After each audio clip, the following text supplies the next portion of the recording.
আল্লাহর জিকির করার অনেক বাক্য কালেমা রয়েছে, তবে এমন 4টি বাক্য রয়েছে যা আল্লাহ তাআলা নিকট অত্যাধিক প্রিয়।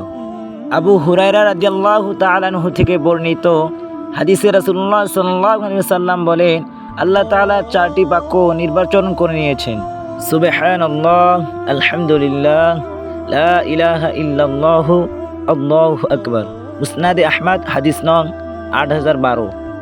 এই 4টি বাক্যের মাধ্যমে আমরা আল্লাহ তাআলার পবিত্রতা বর্ণনা করি, তার প্রশংসা করি, তার একত্ববাদের স্বীকারোক্তি দেই এবং তার বরত্ব স্তুতি বর্ণনা করি। এই 4টি বাক্য মানুষের গুনাহগুলোকে ঝরিয়ে দেয়, যেমন শীতকালে গাছের পাতা ঝরে যায় মৃদু স্পর্শে। আনাস রাদিয়াল্লাহু তাআলা আনহু থেকে বর্ণিত হাদিসে এসেছে, একবার নবী করিম সাল্লাল্লাহু আলাইহি ওয়াসাল্লাম গাছের একটি ডাল ধরে ঝাঁকি দিলেন, কোনো পাতা পড়ল না। তিনি আবার ঝাঁকি দিলেন, এবারও কোনো পাতা পড়ল না। তবে তৃতীয়বার ঝাঁকি দেওয়ার পর অনেকগুলো পাতা ঝরল। তখন নবীজি সাল্লাল্লাহু আলাইহি ওয়াসাল্লাম বললেন, নিশ্চয় সুবহানাল্লাহ, আলহামদুলিল্লাহ, লা ইলাহা ইল্লাল্লাহ, আল্লাহু আকবার বলা বান্দার গুনাহ ঠিক সেভাবে ঝরে যায় যেমন শীতকালে গাছ তার পাতা ঝরিয়ে দেয়। মুসনাদে আহমদ, হাদিস নং 12534।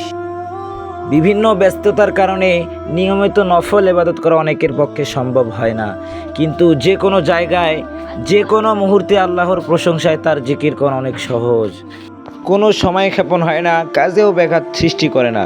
এক্ষেত্রে উপরোক্ত বাক্য 2টি অন্তত নিয়মিত পড়তে পারি, এতে আমাদের অজ্ঞাতে ঘটে যাওয়া বিভিন্ন গুনাহ আল্লাহ মাফ করে দেবেন। হাঁটতে, বসতে, চলতে, বাসে, অফিসে, কর্মক্ষেত্রে, ডিউটিতে অনেক সময় আমরা শুধুমাত্র পাহারাদার, দায়িত্বশীল অথবা পর্যবেক্ষক হিসেবে থাকি। তখন বিশেষ কোনো কাজ আমাদের করতে হয় না, শুধুমাত্র পর্যবেক্ষণ ব্যতীত। চাইলে তখন হাতের করে গুনে গুনে আমরা আল্লাহ সুবহানাহু ওয়া তাআলার এই 4টি বাক্য পড়ে আমাদের জীবনের সকল গুনাহগুলো শীতকালে ঝরা পাতার মতো ঝরিয়ে ফেলতে পারি। আল্লাহ সুবহানাহু ওয়া তাআলা প্রত্যেকটি মুহূর্তকে, প্রত্যেকটি সময়কে তার রাসূল পাক সাল্লাল্লাহু আলাইহি ওয়াসাল্লাম এর বিধান মোতাবেক পরিচালিত করার তৌফিক আমিন। সম্মানিত দর্শকবৃন্দ, ভিডিওটি ভালো লাগলে লাইক এবং সাবস্ক্রাইব করতে ভুলবেন না কিন্তু।